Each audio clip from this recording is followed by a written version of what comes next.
Once upon a time, a girl took a bite from an apple, and we've been trying to digest it ever since.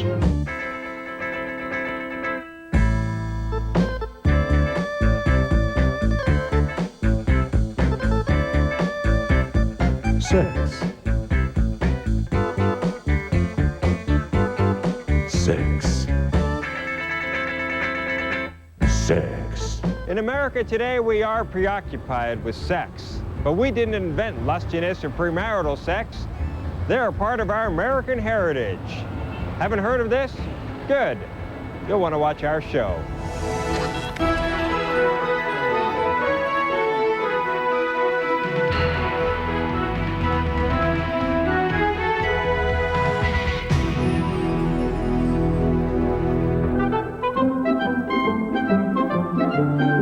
Textbooks and schools on the whole ignore sex in American history. Students are taught Americans make treaties, go to war, write books, and play politics, but it's rarely mentioned that they had sex. To rectify things, we've come up with our own textbook to show you just how your high school history might have been taught if teachers had included the forbidden subject. It would begin, as many textbooks do, with the Pilgrims. But we'd skip over Plymouth Rock to talk about a place that textbooks wholly ignore, Marymount. This was a little community of lusty, carefree, do-what-you-want hippies who spent their days drinking and dancing around a so-called Maypole planted in the center of the settlement. Located just a few miles from Plymouth, Marymount was in many ways the Pilgrim colony's worst nightmare. It was pagan, promiscuous, and prosperous.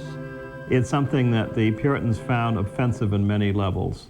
James Baker is the official historian of Plymouth Plantation. Part of it was the licentiousness of it, part of it was the non-Christianity of it, and part of it simply was that they found it the worst competitor they could get. Predictably, given the Pilgrims' hostility, the settlement came to a bad end. In 1636, the Pilgrims sent in Miles Standish to pull down the Maypole and run off the leader, fur trader Thomas Morton. Today, all we ever hear about are the Pilgrims. They're the ones who've got the big memorial the tourist crowd around. This is the only official reminder of Marymount's existence, a small marker on the side of the road in a quiet neighborhood in Quincy, Massachusetts. And not one tourist. Next in our history come the Puritans. They can't really be said to have shown much lustiness, but it can now be asserted without contradiction that the Puritans were human and had sex. Some boys think they can take advantage of you if you date them more than a couple of times. Legal records show that fornication outside marriage was fairly common among the Puritans. They don't mention this in school, but Puritans had children out of wedlock so often that the authorities quite early on had to set up a special system to force the fathers to pay child support. But more about the Puritans later in this show. For it's time for Chapter 3, time to read about the curious story of Lord Cornbury, the colonial governor of New York and New Jersey between 1702 and 1708. By reputation, Cornbury was America's first transvestite. According to his enemies, he used to dress up in drag at colonial social functions in order, it was said, to show off his striking resemblance to his cousin, Queen Anne. The New York Historical Society flatly says this person in drag is a painting of Lord Cornbury and prominently displays the painting in the central corridor to help drag in the tourists. But the picture's authenticity has been questioned, and it may be his enemies just made up the story of transvestism to drive him off. But it's interesting that people made the charge even if it wasn't true. At the very least, it shows that transvestism isn't exactly new. Chapter 4 is where students learn about the revolution. Not the political revolution, the sexual revolution, the first one. In the normal textbooks, all you ever hear is how Americans in the Age of Reason discovered liberty. Give me liberty, or give me death. But they also seem to have come to a revolutionary new understanding of sex, breaking long sacred social taboos, along with their ties with Britain, which has led some historians to dub the Age of Reason the Age of Sex. Recent research shows that in places like Concord, Massachusetts, and Bristol, Rhode Island, People who expected to be married engaged in premarital sex with their intended spouses on an unprecedented scale. On the eve of the revolution in Bristol, 1 out of every 2 babies was conceived out of wedlock. Of the founding fathers, one in particular was in the forefront of this sexual revolution, Benjamin Franklin. The textbooks have seen to it that we think of Franklin as the innovative scientist who experimented with politics along with electricity. There, that's all we have. But he was actually a promiscuous man, a notorious womanizer. In a letter, he advised his son on the selection of lovers, telling him to go after older women because they would be more appreciative of the attention than the younger ones.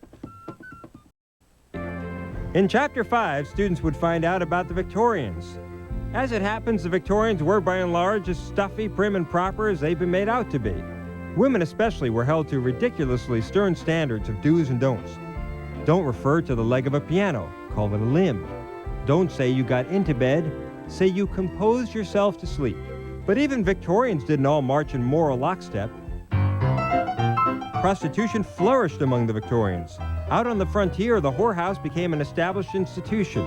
In New York City, so many tens of thousands of prostitutes plied their trade that guidebooks were actually published listing their addresses, though the books included a characteristically Victorian disclaimer. In Boston, so many single women became pregnant that reformers opened a network of houses to accommodate them all, including the Crittenden Hastings House, still in existence. Elizabeth Rylanger runs the house today. I think people think that unwed motherhood is a phenomena of the 70s, the 80s, the 90s, the liberal society that we live in. But the reality is the Crittenden Hastings House was founded in response to the incidence of unwed motherhood, primarily among rural and immigrant women who had come into the urban areas in order to get employment and found themselves pregnant out of wedlock. Most Victorian women didn't have children until they married, of course. But hundreds of thousands were so intrigued by sex that they avidly read marriage manuals that told them how to achieve an orgasm. Frederick Hollick's manual, a bestseller, explained that when intercourse is performed properly, quote, both beings are thrown into a species of mental ecstasy and bodily fever, during which all other thoughts and functions are totally suspended, and all the vital forces are concentrated in the reproductive system. And then there's the sex survey, which was invented by Victorians in the 1890s. How many times do you have intercourse with your husband? The very first one, compiled by a Stanford University female doctor, asked, have you ever had an orgasm? How many times? When? The questionnaire was discovered recently by Stanford historian Carl Degler. When these were middle-class women, so we're talking here about the very people that we often thought were uninterested in sex, did not talk about it, did not think about it. The chapter on the Victorians would conclude with the story of Victoria Woodhull, a real shocker. A candidate for president, fighter for women's suffrage, Woodhull went around the country lecturing about free love. She would give these public lectures to hundreds of people, many of whom were women, most of whom were women, in fact. And yet here were these Victorian women who were supposed to be so restricted and so restrained, actually coming out and paying money. What were some of the things that she would say that would be shocking in these lectures? Well, one of them would be that she didn't think that marriage was necessary for sexual relations. That I would, if I felt like loving a man, I would do so. And this is in the middle of the 19th century, high tide of Victorianism. Right. In Chapter 6, the history would suddenly become very familiar, the Roaring Twenties, for this is where the standard textbooks suddenly discovered that Americans have sex. Why do the textbooks include sex in the 1920s and not earlier? Well, it's because they've been influenced by pop culture. Pop movies and books have given us a lasting impression that sex was a vital element of life in the 1920s. If the textbooks omitted sex, the accounts of the period would strike almost everybody as blatantly false. Well, that's a glimpse of what your high school history textbook might have included. Now you know what you missed. And we didn't even mention the presidential sex scandals. They're next. It was one of the most sensational events of the 1990s. I have dealt with my hurt for 2 years now, so this is nothing new to me. Jennifer Flowers accusing the President of the United States, Bill Clinton, of adultery. Never before had anyone held a news conference to level a charge like this. But charges of this type are hardly rare in American history. In fact, they're an American tradition. In school, of course, they don't teach students about the history of sex. So kids pick up information about politicians' sex lives the way they do about sex itself. Helter-skelter. Leaving them prey to misinformation peddled by movie makers, government bureaucrats, and pressure groups. So we'll set the record straight, beginning with Alexander Hamilton. Ow! In the gay press, it's often alleged that Alexander Hamilton was a homosexual because during the Revolution, he wrote suggestive letters to a friend of his, John Laurens. I wish, my dear Laurens, it might be in my power by action rather than words to convince you that I love you. I shall only tell you that till you bade us adieu, I hardly knew the value you had taught my heart to set upon you. Alexander Hamilton. But there's no evidence Hamilton was gay. In the 18th century, it was common for men to exchange romantic letters. Hamilton was involved in a sex scandal. When he was Secretary of the Treasury, he carried on an affair with a woman named Mrs. Reynolds. He himself made it known when her husband tried to blackmail him. Moviegoers who went to see the film Jefferson in Paris were left with the impression Jefferson had a long-running affair with Sally Hemings, a black slave he took with him when he went to Europe. But did he? The unsatisfying answer is, nobody knows. The charge was first leveled against Jefferson when he was president by an unsavory journalist who'd been turned down for a job. Jefferson denied the allegation, but gave his enemies plenty of reason for thinking it was true. He subsequently freed Sally's children and no others. And it is a curious fact that Sally was related to Jefferson's late wife, Martha. They were half-sisters. Both had the same father, slave owner John Wales, and they looked similar. But so what? Henry Graff has taught at Columbia University about the presidency for decades. But the Sally Hemings story, do you credit it at all, or? I read what everybody else reads. And there will be two sides to that, I think, for a long, You're the foremost time. historian of the presidency in America. I wasn't present. I wasn't present. You're sure you like to do things like this? Sure. Franklin Roosevelt is commonly thought to have had several affairs. And he did. When he was Assistant Secretary of the Navy during the Wilson administration, he had an affair with his wife's secretary, Lucy Mercer. While he was president, he had an affair with Missy Lehane, his secretary. He left half his estate to her. She lived in the White House in a room near his. It was a crowded White House. Down the hall from Missy Lehane lived lesbian Lorena Hickok, Eleanor's friend. Lorena and Eleanor penned 3,000 letters to each other, many seemingly love letters. In one, Eleanor wrote, "I want to put my arms around you and kiss you at the corner of your mouth. And in a little more than a week now, I shall." But were they lesbian lovers? No one knows. 1915, I mean, that was the end of the house. But what's interesting is that at Hyde Park, FDR's home in upstate New York, the government guides pretend that Franklin and Eleanor were happily married. And this would have been the master bedroom in the house, I believe. They know the truth, but they keep it a secret. Why don't the guides talk honestly about the Roosevelt sexual history? Because the place is run by the government, the National Park Service, and the government can never be trusted to tell the truth about history.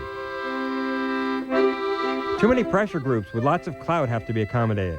Family descendants, super patriotic organizations, political parties, grade schools, what have you. Virtually all the pressure is on the government to lie. Hardly anybody presses the bureaucrats to tell the truth, and so they don't.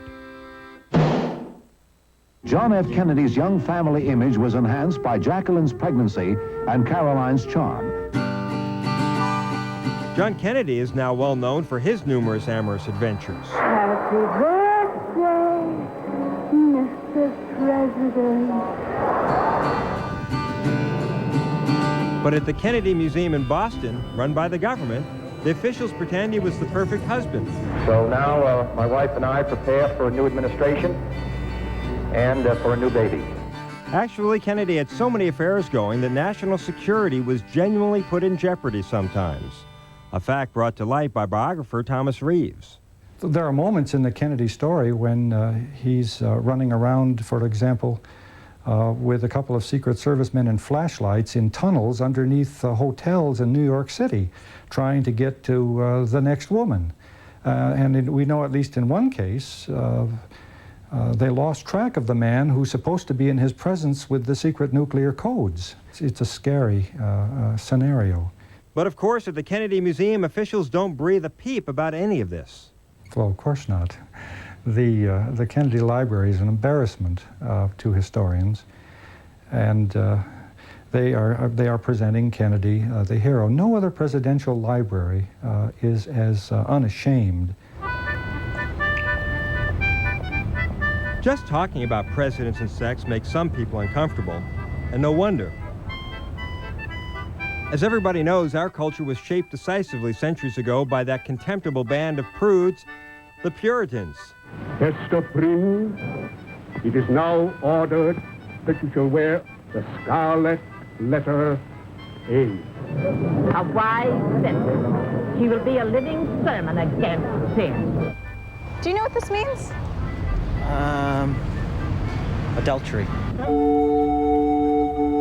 But what was the world of the Puritans really like? To find out, we decided to take you to Pioneer Village in Salem, Massachusetts, one of those living history museums. Clearly, this wasn't a place where people were running around having lots of fun. Who could afford to? Life was hard. This dwelling, known as a dugout, was home to up to 10 people. But they drank beer and wine, wore stylish clothes, and, believe it or not, engaged enthusiastically in sex. Dean Lampros is the village's official historian. They enjoyed sex, actually. They, I think, had some very healthy attitudes towards sex. We have been taught, of course, to believe that the Puritans were singularly anti-sex.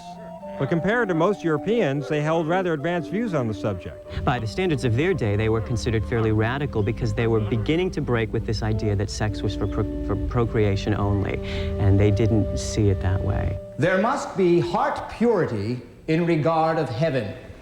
Still having trouble that the Puritans approved of sex? Consider this.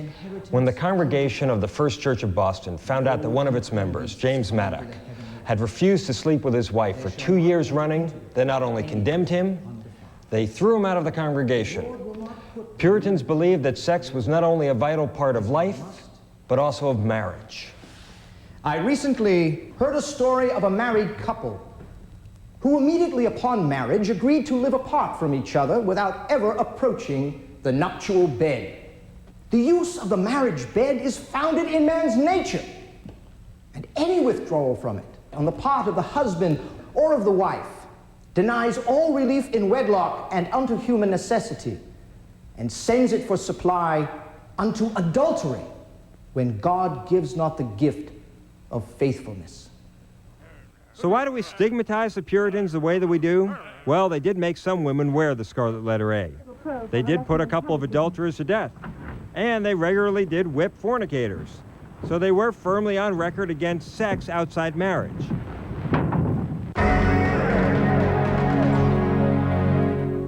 But the chief reason is they are convenient scapegoats. We've wanted to blame somebody for our supposedly repressive cultural taboos, so we blame the Puritans. The decisive event in this history of blame was World War I. The war had seemed so meaningless. Hundreds of thousands of young men going to their deaths in battles that lasted months for territorial gains measured in mere inches. The people began questioning the conventional moral foundations of Western civilization. In truth, it wasn't the Puritans who were anti-sex, it was the Victorians. One of my pet peeves is that we're always going around talking about Puritanism and being a Puritan and being therefore against pleasure, when we all really talk about Victorianism, and it's the Victorians who are the ones that we're trying to repress. So the next time you hear somebody lambasting the Puritans for our sexual hang-ups, set them to rights. It's the Victorians who are to blame. We never talked about it. But then, we've dated regularly for quite a while. The Victorians may be to blame not only for our sexual hang-ups, but also for our ignorance of our sexual history. Until recently, Victorian blinders stopped historians from even addressing the subject. But there may be another reason we don't know much. Fact is, much of our sexual history is secret. It's taken real detective work for historians to uncover what little they know.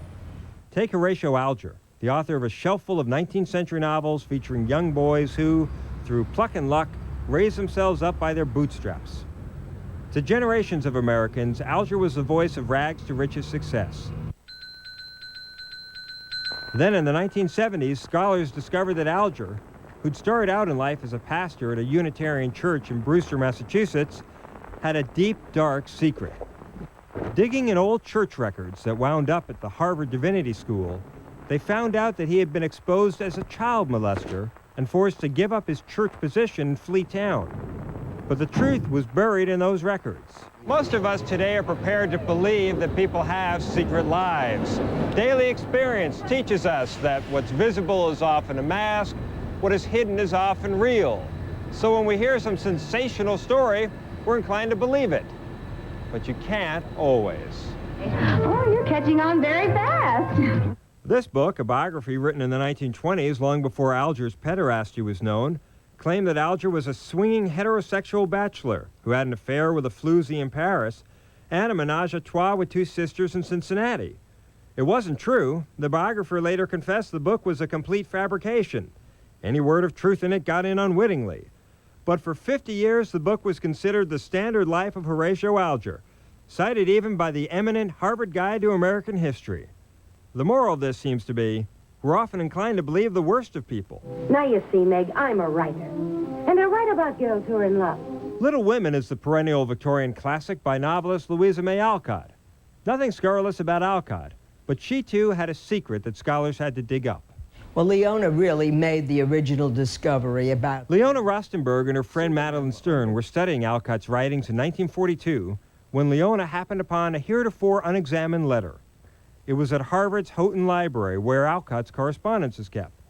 I began to examine some of the material, and I might add that complete silence prevailed in Houghton manuscript room. Not even a typewriter clattered. The letter indicated that Alcott had been writing books under a pseudonym, A.M. Barnard. Well, I could not believe my eyes. Here it all was.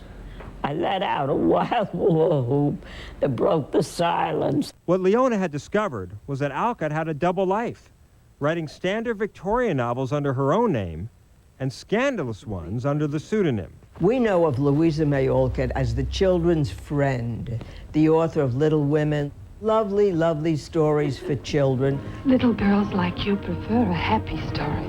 Now she's writing about drug addiction, transvestites, especially the sexual